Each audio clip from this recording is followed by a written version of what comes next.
Hello and welcome into the KE Report. I'm your host, Shad Markwitz, and I'm speaking today with Dave Lotan, founder of LHI Capital and also a strategic investor in the resource space. Is active in a number of different companies as a key partner and stakeholder, but also someone that we like to get on the show, the KE Report, just to hear how you're looking at the markets, how you're managing your own portfolio. And Dave, it's just always great to pick your brain, see what you're looking at. One of the first things I want to lead in with is in the precious metals portion of the resource space. We just saw a pretty epic move. At the end of last week, we saw gold break out to a new monthly high on the monthly chart, to a new weekly high on the weekly chart, and a new daily high. Over the weekend on Sunday night in overseas trading, gold ratcheted up over 2100, shot up to 2151, and then all week long has been pulling back. And so I want to start off with sentiment, what your read is, because people went from euphoric to crying in their beer all within the period of a week. They did, Chad. They did, and I must admit, I got a lot of excited phone calls on Sunday night, and was a little bit excited myself. I thought it was great to see gold break through. Unsurprisingly, only in the Asian session, I suppose, and now really it's been a source of liquidity all week. I would say, and we didn't talk about this offline, but I did think that gold's weakness after the 2020 election, when I looked back in hindsight and thought about it, the Chinese government did let Evergrande go probably within about a year of that. And Chinese high net worth, I think, use gold probably as much as any investors worldwide as a diversifier and a hedge. And I would imagine that when the decision was made at the highest levels of government in China, really to let the whole real estate sector go, with Evergrande being the highest profile and the first to begin missing bond payments to Chinese citizens and then to foreign investors as well. You probably would have expected gold to get sold in advance of that in order to get liquidity.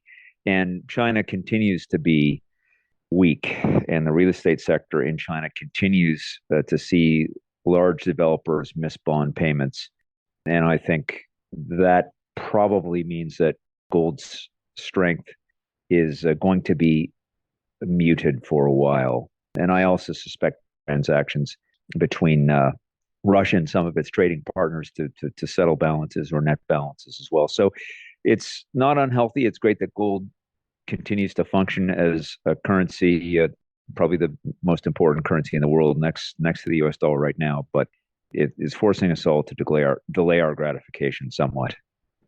Well, just two quick follow-ups on that. One, what do you think it's going to take in gold price move to really get some traction with generalist investors? Because we did see a little bit more action in Newmont, Barrick, Agnico Eagle. They were starting to outperform GDX. There was a little life in the GDX, so the larger producers were getting a little life, but obviously it's fizzled this week. So I guess let's maybe start there.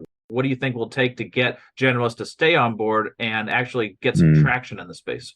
Probably a number of things would have to happen, starting with a sell-off in tech and some of the high momentum growth names in the States, which have recovered quite strongly as a result of, well, I'm not exactly sure why Carvana isn't zero yet, or why Peloton isn't zero yet, or some of these other profitless tech companies. But while they still continue to reward investors for buying the dip, I think you're going to struggle to see some portion of that capital finding its way into the gold producers.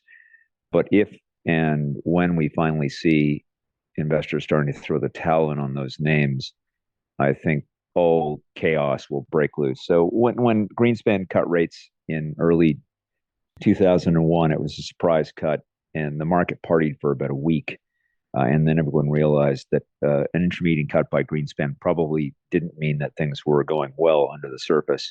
And you began that sort of long triple waterfall death spiral for the Nasdaq, which took it to its ultimate lows, and it took more than a decade to recover from those. And that was really, those were the halcyon days for commodities and commodity related equities. And I think perhaps, and I don't know what the triggers will be, but I think the future will probably rhyme with the past there. Yeah, it's an interesting point because a lot of people are looking forward to the Fed rate cuts, but they fail to see the point that if they're cutting rates, it's because something is sick under the surface in the economy. So like you say, we don't know what it's going to be that breaks and causes the Fed to change course. But if they start doing monetary loosening again, it won't be a good news for the economy. But you brought up China. That's another interesting factor. China is so important for the commodity sector. If they are wobbling as much as you mentioned, what does that mean for the rest of the commodity sector? Well, China can wobble quite a bit, and you still would have a level of demand that would be adequate to put a floor under many of these important commodities. I mean, it's been wobbling for quite some time now, really, since they decided to let Evergrande go, and I guess move away to some extent from this real estate investment or this urbanization model for growth. So it's actually quite encouraging to me, for instance, that copper is holding strong in the $3.50 to $4 range right now, although perhaps that has something to do with First Quantum's problems with Cobre Panama. But I think that China probably couldn't be in much worse shape than it is right now. And if they do decide to stimulate their way out of this hole, then you could see some pretty sharp moves up in commodity prices. And certainly, I mean, the really bubbly markets like lithium have come off, but I don't think that's China related. I mean, I think people understand that Biden is likely to be out of office at the next election. And some of these ridiculous policies trying to convert the world to electric vehicles, while they might to some extent continue, you won't have these sort of blind marches towards the bridge to renewables that just not exist.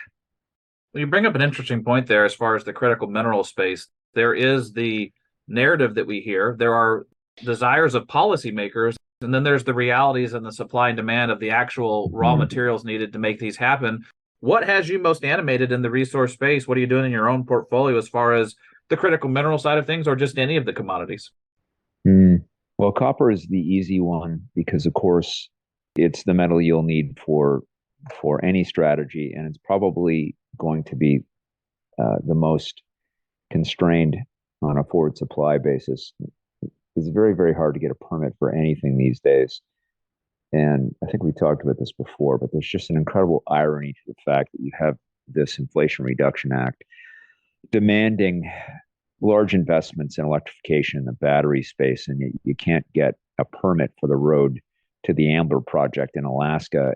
And Resolution, Rio Tinto's copper mine in Arizona, which has been permitted almost several times over the years and had that permit effectively remanded a couple of times. I mean, it's really crazy, and it just doesn't square with the policy. So copper, I think, is one of those things I like a lot. We talked a little bit about Hercules offline and the incredible stock performance that it's had since its discovery hole and the investment by Barrick. So that's an easy one. Nickel is more complicated and harder to really invest in unless you're going to go with the big companies like Vale, for instance. There are peripheral plays like Altius and their royalty on Voisey's Bay. Lithium, I don't think any of us, at least in Canada, were ready to go into spodumene after Canada Lithium blew up. And it's blowing up again in the form of this Australian listed company called Sayona, which has the mine, but these giant spodumene deposits or these giant pegmatite dikes that are very mineable for spodumene and where you can concentrate the spodumene to 6% and then just ship it to China. This has caught everyone off guard. And Pilbara Minerals in Australia, I think, made more free cash flow than the entire Australian gold sector did last year. And so that really, has energized things like Patriot Battery Metals and Brunswick Now and Lyft, Francis McDonald's company. But I can't really sort those out, and I don't know exactly what that market looks like in a year. So copper it is, Shad. Well, let's go with copper. Let's stick with it. And you mentioned Hercules. We had talked a little bit about that before the call, but you made an excellent point, Dave. And I would love you to share it with our audience. And it's about how you look at trading in discovery stories. I guess the volume and the amounts of money trading before and after discovery and how that informs some of your decision making. Maybe share how you looked at that through the lens of Hercules. Sure. Well, whenever I see a discovery hole, I generally go back to look and see how the stock has performed in the weeks and even months leading up to it. and in particular, what it's traded on a dollar value. And that's what I care about the most. I mean, stocks can trade millions of shares at a few pennies and have volume spikes, which trigger alerts, which are irrelevant because even though the stock trades a lot, really there's no money coming in or coming out of it. And we talked a bit about this. There's sort of three examples that I found instructive in the last 6 months, and that was Hercules, the best example. It traded probably 30 cents, probably traded 20 million shares over the course of the first 2 days. So $12 million worth of stock. And it just kept trading well right up until we got this sort of surprise and stunning investment by Barrick. And now, since October 10th, when its whole was announced, it's traded $170 million worth of stock. Lavras Gold, a very interesting discovery in Brazil, probably only traded I don't know, maybe a couple $100,000 worth of stock the week before they announced 300 meters of 1.1 grams. I think they traded $10 million worth of stock that week. They had a $50 million gain in market cap. Something similar happened for Aston Bay, which turned out not to work, although it traded well because of its Australian partner. So Hercules really stands out. I mean, it's just traded an incredible amount of dollar volume. And if you had the stock and you had it cheaply, you've been able to get your money out and a fantastic profit. And as you and I also discussed, the other really interesting thing about Hercules is that after Bristow took over at Barrick, the rules were no passive equity investments or no equity investments in juniors without getting a direct interest in the property. So joint venture or some sort of strategic alliance was required before they would write a check to anyone. And they weren't writing very big checks. And then out of nowhere on one hole, without getting a direct interest, they wrote a pretty big check into Hercules and had bought it on the open market first, and afterwards bought half of Crescat's 11-cent warrants. I mean, really, really, this is a huge change for Barrick. And I actually thought it was a watershed moment for juniors, to be frank. Well, let's unpack that a little bit further, and with the caveat or question that I would like to get your thoughts on. When you see larger companies take a strategic stake in a company, it doesn't always mean they're going to take them over. Sometimes they're peppering that around. There are some companies that are more frugal and don't do it as often. To your point, Barrick rarely does what they did with Hercules, but there's other companies that take a lot of stakes. Like, for example, Newcrest, before it was taken over by Newmont, was taking stakes in many companies. And I know that even you sit on the board of Orion Resources. They have a strategic partner in Kinross. So what is your view on strategic stakes from the majors? Obviously, it's a good thing when it happens, but could it also block other companies from getting interested in these projects? Mm-hmm. Yeah, I would never recommend that a company take more than a 9.9% from a producer or, sorry, a bigger company.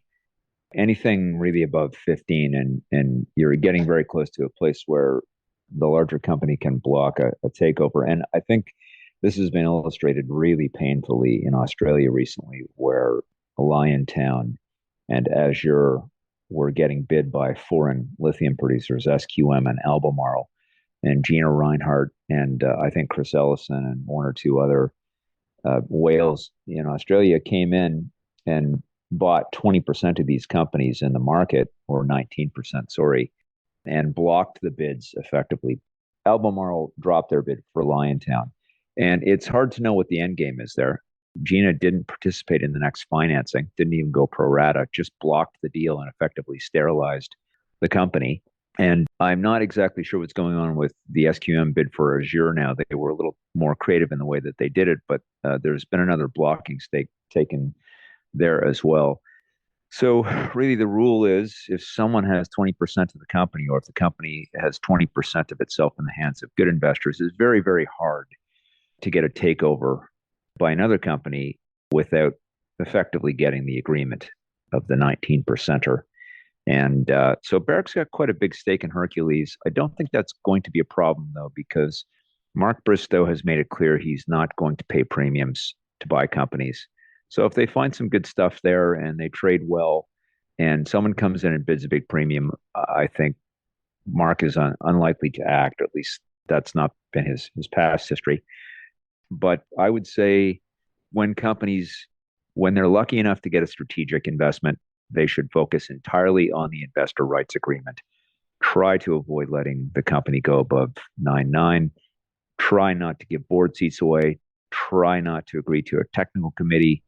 Try not to agree to step-up rights on subsequent financings or prohibitions against borrowing or selling royalties. All of those make a lot of sense from the standpoint of a strategic investor. And as I always like to joke about Orion, we didn't give any of those things away, even though we knew they'd be stupid. We just didn't need anyone to tell us doing those things would be stupid. And I think we tried with Kinross, for instance, to make sure that we gave them everything anyways. It just wasn't by contract. It was by virtue of our good relationship. Well, let's talk a little bit further about the strategic stake that you have in Orion Resources and what's going on with Orion. We have Maddie on the show quite often. Nice to get some of the drill updates. How are you looking at Orion Resources moving into 2024 as far as the lay of the land, the strategic JV with B2 Gold and some of the excitement there, and then also the 100% owned properties? Yeah, well, I now almost above 10% again for the sixth time. I usually get diluted down in financings, and then I come back and buy my way back to 10% and back over top of Kinross in the open market. And I'm about 20,000 shares away from going over 10% again. And I have become the biggest shareholder again, which is a mantle that I prize. And I suppose only because I like absolutes. I like to say I'm the biggest shareholder, and I like to say I take no salary, and I take no stock options. It's great to say those and not to say but or add any qualifiers. I think I'm quite happy with the year that the company had, and it's tough, I suppose, to accept the stock price as it is today. We're all disappointed to have had good things happen in Finland when the sector was recovering. It's taken quite some time, though, and now we found our way onto the other side of this, what I believe is a cycle within a bigger cycle. We're on the downside of that cycle now, but the company made excellent progress this year on the ground in making a new discovery that is a little more like Ikkari and would likely drill out with far fewer meters than it would take to drill out Amerusko. B2 was very adventurous last year, drilling 30 kilometers away from Helmi, which is the discovery that's right by Rupert's Ikkari discovery. That turned out to be a good thing because we were working on buying a royalty back that was in favor of Dragon Mining on the property, and that 3% NSR, I think, was possibly an impediment towards what I like to call unitizing the whole area. At some point, I think it would make sense for everything to come together, but there are certain structures that you would think would make sense, which might have drawn the royalty over the whole thing. So that was a really, really important thing to get done this year, and it took a lot of time. We didn't want the stock, frankly, to move a lot on either side of that. Nothing you can do about that. But it was pretty frustrating to sort of be in a quiet period while we were working on that deal. And so things going on the ground are very much to my satisfaction. I'm very optimistic about what will happen in the coming year. And as awful as the share price is and as awful as markets have been, the company has 130 million shares outstanding. And when Rupert made the Ikkari discovery, they were about, let's say, 160 million shares outstanding. And they did have one of those difficult strategics with Agnico, 15% stake with a couple of board seats and a technical committee, and really conditions that allowed Agnico to embed in the company. And so I like where we sit. It's an awful share price, but the structure is in pretty good shape. The new discoveries in the area, well, when Rupert hit at Ikkari in 10 holes, they added 800 million of market cap. So we know those fish are there. The structure is in pretty good shape. We don't really have any problems from the standpoint of our corporate investors. Newmont is in there for sub 3%. They're very interested, but of course, there's no conditions in their favor either. So it's just waiting for Mother Nature to show up again, as she did in 2017. And I'm eagerly awaiting. Well, Dave, I think a lot of people are eagerly awaiting, not just in Orion Resources, but in many stocks, just to see how 2024 goes. Just as we wrap up here, any final thoughts for investors of how you're looking at next year? Any final takeaways for people listening in? Yeah, well, we're 5:30 on the venture today. we bottomed at about 470 in 2015. We'll say it was early 2016 actually, but 2015 was sort of the end of the last structural bear market. And it was quite a strong move starting towards the end of January in 2016. We're pretty close to that level now. And I think that as distressed as everything seems, capital's been probably malinvested over the past several years. I think what's left of the capital, and it's plenty. I mean, there's $250 billion worth of value in the major gold mining stocks, and that just needs to be moved to the right places. And it will be moved to the right places. I think, unfortunately, for many companies that don't have a plausible route to an exit, there won't be many dollars available next year. But I think for the companies that have promising plays where you can see a variety of buyers for the product that they've got in the oven, I think there'll be adequate capital, more than adequate capital available for those companies. And of course, I'm talking about the Snowlines and the Reunion Golds, G2 Gold, Rupert, Amex in Quebec, Orion, of course. And there are a few other companies out there in gold that I think have something that can be bought and that is of merit. And I don't want to give them short shrift. Those are just the ones that come to mind immediately. And unfortunately, when you're talking about some of these momentum stories that are out in the middle of nowhere and that were a knockoff of a knockoff of a knockoff type area play, I don't see those companies getting funding or getting much funding in the next year. But unfortunately, that's just the way these markets recover.